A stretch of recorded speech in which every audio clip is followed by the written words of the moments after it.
beast! Ah!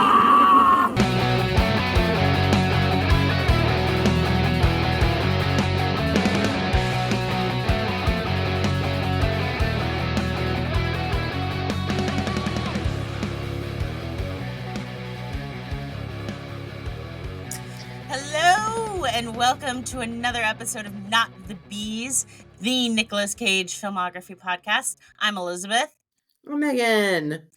And this week we watched the absolutely delightful Unbearable Weight of Massive Talent. Yep. There's so much that happens in this movie. I'm afraid that we're going to do a poor job recapping it, but let's try to anyway. Let's give it a shot. So the movie opens with a clip from Con Air, which is just, I love Con Air. Yes. And it's being watched by a Spanish girl and her boyfriend. There's a knock at the door. The boyfriend goes to get it, thinking it's food. And when they open the door, these thugs bust in and kidnap the girl. We have no context for any of this.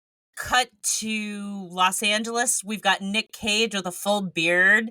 He's driving on his way to a meeting about a role that he wants, and he even offers to read for it.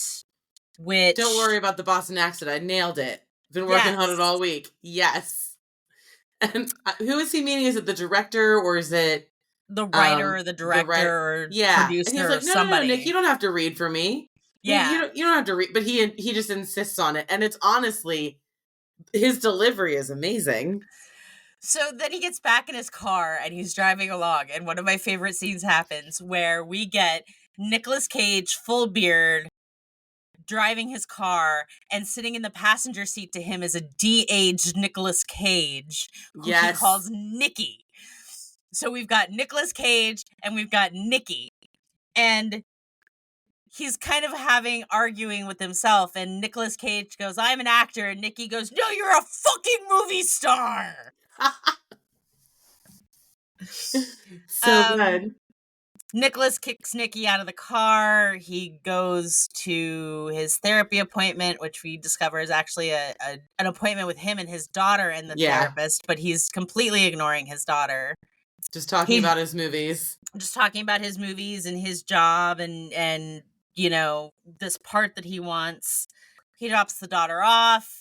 He goes to meet with his agent, who is Neil Patrick Harris, and is brilliant. Absolutely. In a very brief cameo, but he's just fucking great. So the agent... This is where the opportunity arises for this whole movie to even happen. The agent tells him, we've had an offer. It's $1 million to go to a birthday party in Mallorca, Spain. And Nick's like, I'm not going to do that. I'm above doing people's birthday parties. And Neil Patrick Harris is like, yes, you are. I am embarrassed to have even brought it up. But you've been living in it's $1 million. And you've been living in a hotel for the last year and you owe them $600,000. So maybe think about this opportunity. So then Nic Cage goes to his daughter's birthday party where he makes everything about him. Makes a complete ass of himself. He gets drunk, makes up a song on the spot, embarrasses her in front of all of her friends on, I think it's her 16th birthday. Yes. Something like that. So, I mean, mortifying. Even worse. Yeah. Mortifying. Absolutely mortifying. And his poor ex-wife is so understanding and definitely sick of your bullshit, but so considerate and understanding. And I know that this has been hard for you. She even gives him a lift home from the party because he can't drive. Yeah. And just telling him you need to get your shit together. So yeah, he calls his agent. Yeah, he calls his agent and he's like, that's it. I'm done acting. I will do this birthday party. And then I'm retiring from acting. And the only thing that the agent hears is I will do this birthday party because he's driving through the hills and he loses his connection. Exactly. So we cut to Mallorca, Spain, where Nick is getting off a plane and he's being watched by these two CIA agents played by Tiffany Haddish and Ike Barinholtz. Yes. Ike Barinholtz. and they don't know why he's gotten off the plane. They were looking for a drug dealer. Nicolas Cage goes to the marina where he meets his host, played by Pedro Pascal, whose name is Javi, and he ends up making an ass of himself again. They take a boat, they go to Javi's compound, where Nicolas Cage is like, look, if this Javi guy expects me to fuck him or fuck his wife or have me watch him fuck his wife. Yeah. It's not happening. And Javi's like, I'm Javi. Nic Cage gets drunk by the pool. He's being very maudlin about everything. And Pedro Pascal is just a delight. He is absolutely adorable. I feel like, just as a quick aside, because this movie is about Nic Cage playing Nicolas Cage, but I also feel like, in a sense, Pedro Pascal got to play himself as well, because he is just such an awkward and shy, adorable creature of a human being in real life. And he gets to just be that person in this movie as well, and it's just so good. But apparently he's also a scriptwriter. Yes, Javi is a scriptwriter. He wants Nic Cage to read his script, but the agent didn't give it to Nic Cage. Yeah, but he's like, go ahead and send it to me now. I'll read it right now. Right. And so he goes, Javi's like, I'm too nervous to watch you read it. I'm going to go to bed. And Nic Cage goes to a bar and he sits down to read this script. And who pops up? But Nikki. Nikki is like, we haven't been working since we were 15 for 41 years to be the 7th on a call sheet on a student fucking film. And then he has this great exchange. You're Nick fucking!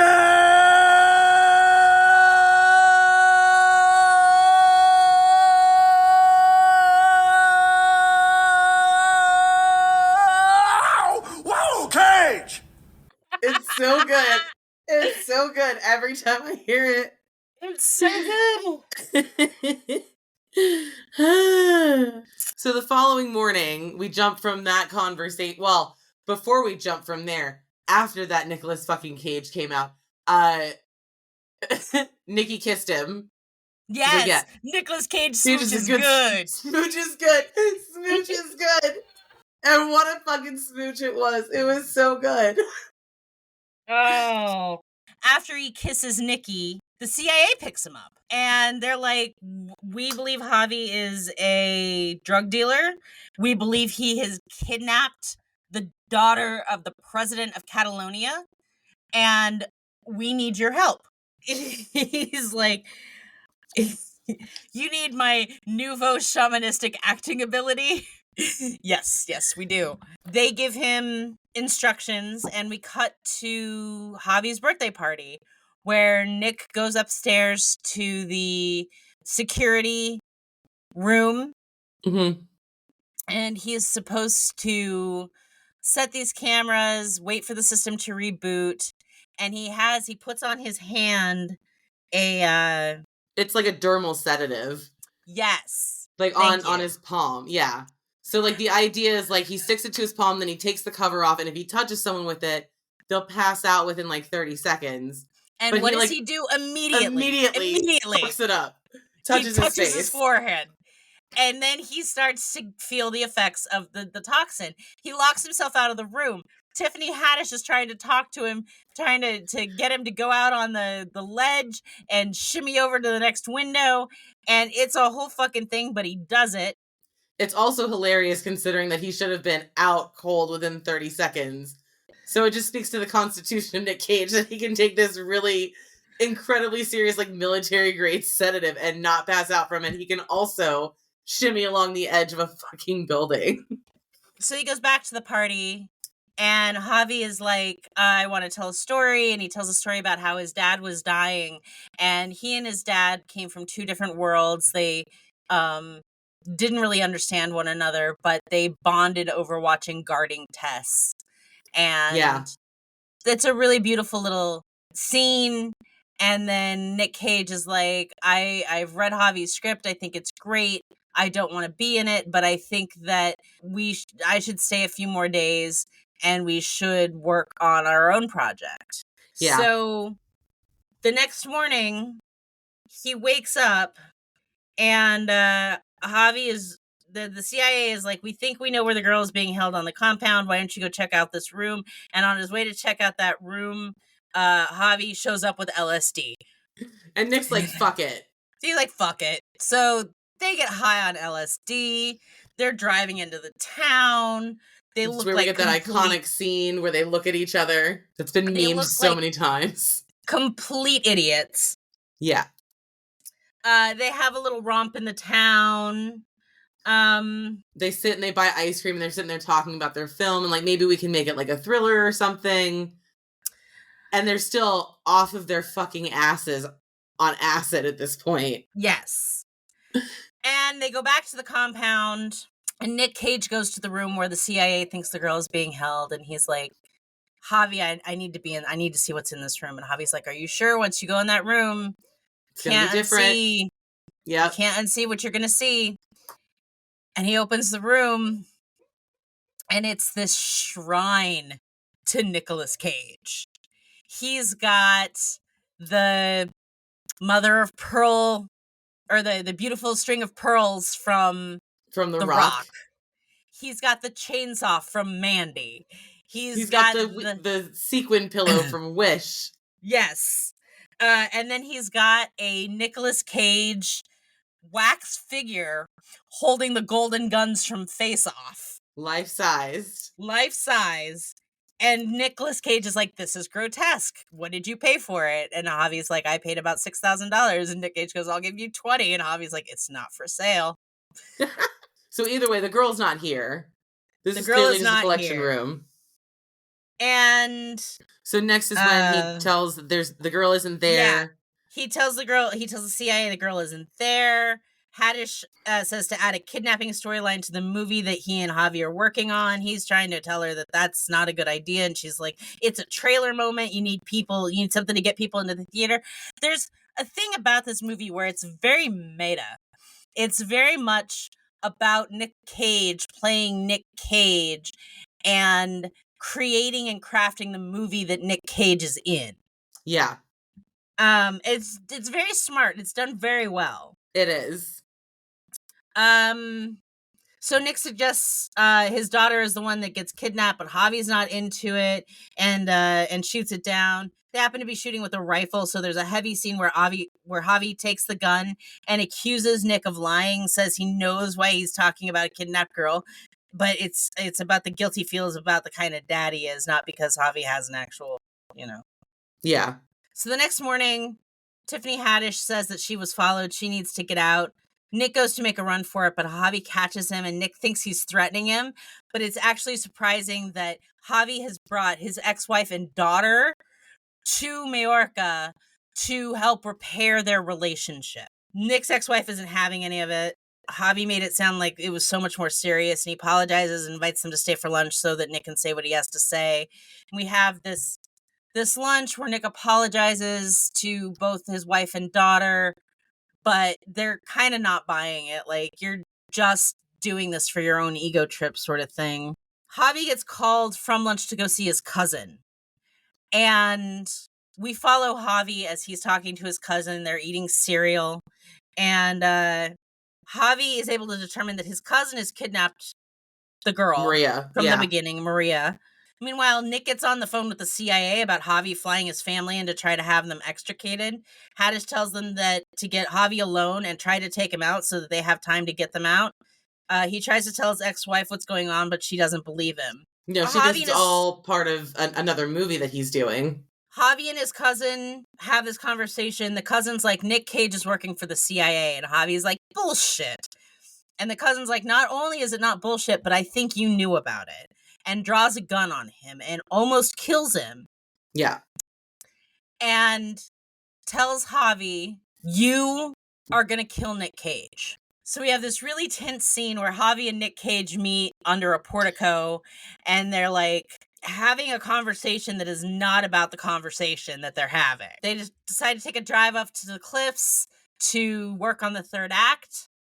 And they swap shoes in what is a very adorable, like, these men have an easy friendship going. And They start walking towards the cliffs, and Javi pulls a gun, and then Nic Cage pulls the golden guns from Face Off.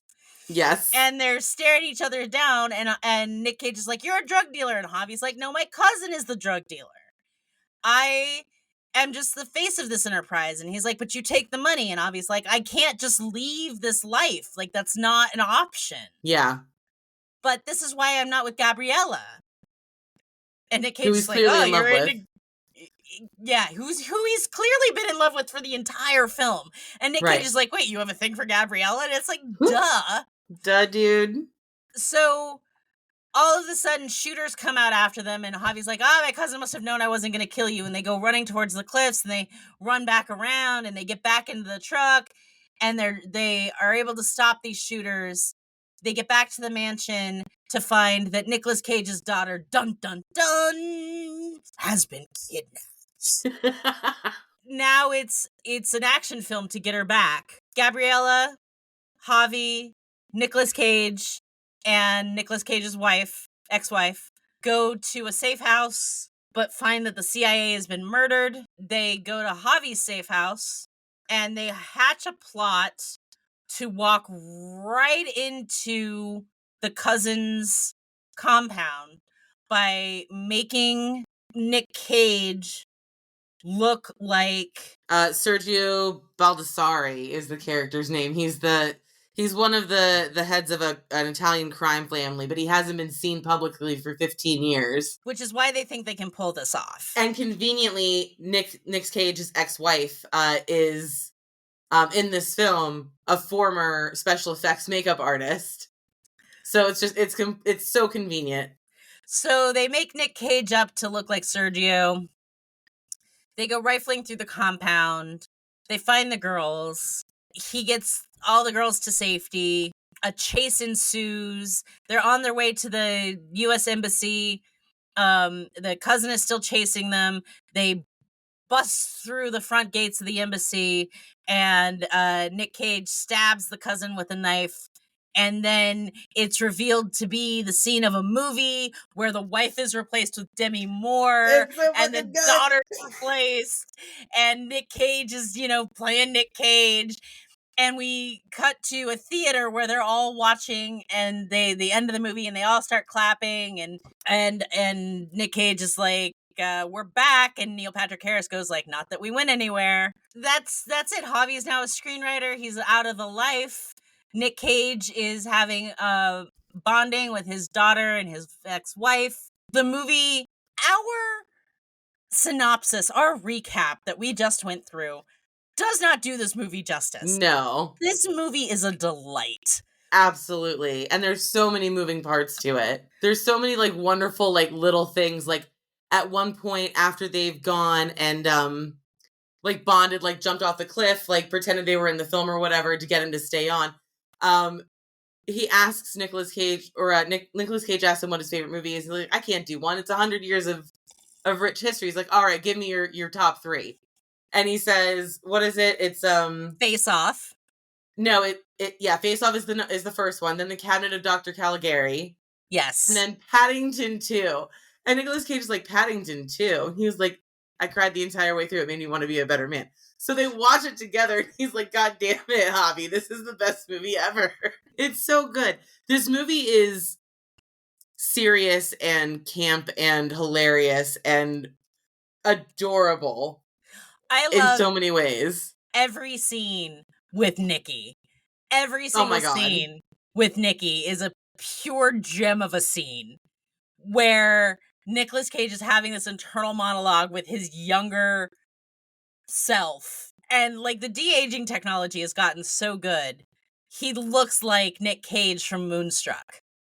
Yeah. They did a really good job making him look young. So they have such just like easy chemistry in this movie, Pedro Pascal and Nicolas Cage. Yes. Like they've been chums forever. And my favorite scene probably in the whole movie is when they take acid.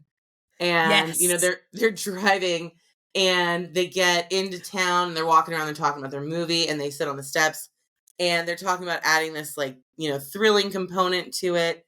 And what starts out is just like workshop talk about like what it could be, like spy thriller maybe, What starts out as just like, yeah, like those two guys sitting over there, you know, they've been staring at us, turns into full-on delusion, full-on hallucination, that they are being tracked by these two men just sitting by themselves, minding their own business, eating ice cream, and they just run the fuck through all of downtown, wherever they are, and they stop at one point to catch their breath, and they see two completely different men doing a completely different activity, but wearing similarly colored shirts, and assume it's the same men, so they keep running, and then they hit a wall. The scene at the wall kills me every time, because they have to go over it, and if they don't get over it, they're not gonna make it, and Javi boosts Nicolas Cage up, he gets the top, and he tries to pull him up, but they're too fucked up, and he's too heavy, and he can't do it. Go on without me! Go on without me! So he does, he jumps over the side, and he's so upset. And then all of a sudden, you see him poke his little head around the corner. He's like, you see Mr. Javi Cage? poke his head around. Yeah, it's so funny. Mr. Cage? I guess we could have just gone around. And then when they're like, we need to get back to the compound, he's like, here, you drive. I'm too nervous. What? I'm on LSD. I can't drive. Yes, you can. Why do you think that? Because you did all of your stunts in Gone in 60 Seconds. They drop so many Nic Cage movies. There's a clip from Con Air. There's a clip from The Rock. There's a clip from Guarding Tess. They talk about Captain Corelli's mandolin. They talk about, what was the one that you just said? Mandy. No. Well, there is that. Captain Corelli's mandolin. And then, Gone in 60 Seconds. Gone in 60 Seconds.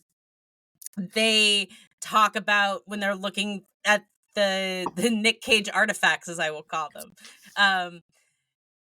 You run faster than me. I know because I watched the special features on National Treasure. Or the stunt department. Not according to the making of. Oh my gosh. This movie really is so good. There are so many little hidden gems in it that are just so hilarious and amazing. First of all, the CIA agents, Tiffany Haddish and Ike Barinholtz, I don't know if they died. It looked like his character died, but she definitely took a bullet to the shoulder. It looked like they were both dead. It looked like they were both dead. I'm not sure if they were, but it definitely looked like they were. And just the scene in the lunchroom, or in the dining room, I guess, when they're having lunch, when Javi gets called away, and his daughter was like, I just get so anxious because I'm afraid that if I don't like something that you're going to be disappointed in me. And I was like, oh, he's just a regular dad. I don't know. I love the idea of movies where actors play versions of themselves. It reminds me of Being John Malkovich. Yes. And that movie is also so fucking good. Yes. But like you could not do that with just any random actor. And like Nicolas Cage was definitely the right person to do a movie like this. Yeah, it makes me wonder if they wrote the script with Nic Cage in mind, or if there was another actor that they had to substitute out because Nic Cage was interested, or like, I mean, you're kind of putting all of your eggs in one basket when you write a film like this for Nicolas Cage. Yeah. You either get Nicolas Cage or you don't make a movie. Yeah, no, you definitely. Maybe he was involved in the concepting of it. I'm not sure. Just this whole, like, the end scene, the scene at the end where his wife has made him up to look like the Italian crime boss. And first of all, he looks absolutely ridiculous. He's just walking around in like a tracksuit. Yeah. And like, and he takes his wife with him. We have no idea that she has any kind of experience whatsoever dealing with asshole men. I mean, other than him. But like, to take her to someplace that's that dangerous with having no, like, at least as far as we're aware, any experience in martial training or anything like that. But as soon as they walk in, you think that the jig is up because Lucas, his cousin, Javi's cousin, pulls a knife, like, immediately and goes to, like, cut his ear off. And you're like, oh no, shit, is the game up? And, like, his wife just takes over and she's like, go ahead, kill him. If you kill him, I'll still make the deal. I didn't have a problem with her being in that scene at all because it's her daughter. I didn't either. It is her daughter. I just thought that it was, strange placement for what was going on. But, like, that was a wonderful exchange. And his wife took over in an insane and hot power move that gets the cousin to drop his guard. And he's like, go freshen up and then we'll talk. Yeah. And then the whole scene when they're going through like the catacombs of the monastery that his cousin is at. That's what his fortress is. It's an impenetrable monastery because they used to be like fortresses. When they're going through there, everything that's happening is just so badass. Like, they're just taking out people left. Actually, anytime that happens in the movie where they're being chased, Nicolas Cage is very effective at getting rid of them. Like, when the first time that he and Javi are being chased by the two guys on motorcycles after they switch their shoes, Nicolas Cage very easily takes them out. Yes. There was also a lot of really smart foreshadowing here because one of them, he just stops the Jeep so the guy runs into him and flips over into the back, conveniently losing a pocket knife. Yeah. And then, like, that catches up all the way at the end of the movie that it's still in there. It's very, very clever. It's very, very actiony. And at the end, when they finally get caught in the catacombs and taken into the room with Lucas, where the two girls are, they've got Maria and they've got Addie right next to each other. And Nicolas Cage is fucking crazy and somehow gets Lucas's gun off of him, holds him hostage so that his ex-wife can grab the girls and get them out. And, like, it's so good. It's so good. And then while he's standing, like, he's finally allowed to, like, let go or whatever, and, like, Lucas gets him on the ground and he's like, he's gonna shoot him in the face, and he goes into the same goddamn monologue from the beginning of the film with the Boston accent. Yes! With the Boston accent. It's so good. Yet at the very end of it, he's distracted Lucas enough that he's able to, like, pull the gun away from him, switch it off on him real quick, shoot him in the shoulder, and then shoot another guy, and then here comes Javi busting into the room because he's come back for him, because of course he did. They're best friends now. And shoots the other two guys. These two random people that are supposed to be regular people. Yeah. Have an unwittingly, like, expert level skill at these things because he's done stunts in movies for 40 years and he's like the little cousin of a drug boss just murdering people. There's a continuity error that drives me up a fucking wall. Lucas, the cousin, stabs Nicolas Cage in the thigh. Mm-hmm. And then a few minutes later, Nicolas Cage is up and running with no concern for the fact that he's just been stabbed in the thigh with a big old knife. And I was like, nah. Like, I'm gonna let it go. I don't even care about this movie. It's fine. It's fine. If you want me to connect another dot there for you, at the very end of the movie, when they're in the embassy, and Lucas is trying to kill him, and he turns around, his daughter yells at him, "Dad," with the knife, and throws it at him, which is, again, a la Face Off. Yeah. Like, at the end, because he throws it to his daughter, and she grabs it, and he doesn't stick it in Lucas's thigh. He turns around and stabs him in the chest. Yes. That bothers me too. That bothered me too, but otherwise.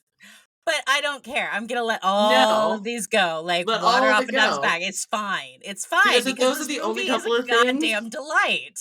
It is a delight. If those are the only couple of things that we had to bitch about it, this is a good movie. Yeah. This is an amazing movie. I have now seen this movie 3 or 4 times. I fucking love this movie. So have I. All right, so I think we're unanimous that we're giving it an A. Oh yeah, A++ on both fronts. Our Nic Cage score is obviously an A++. Yeah. He does not desecrate a church in this one. Lucas's compound was in what?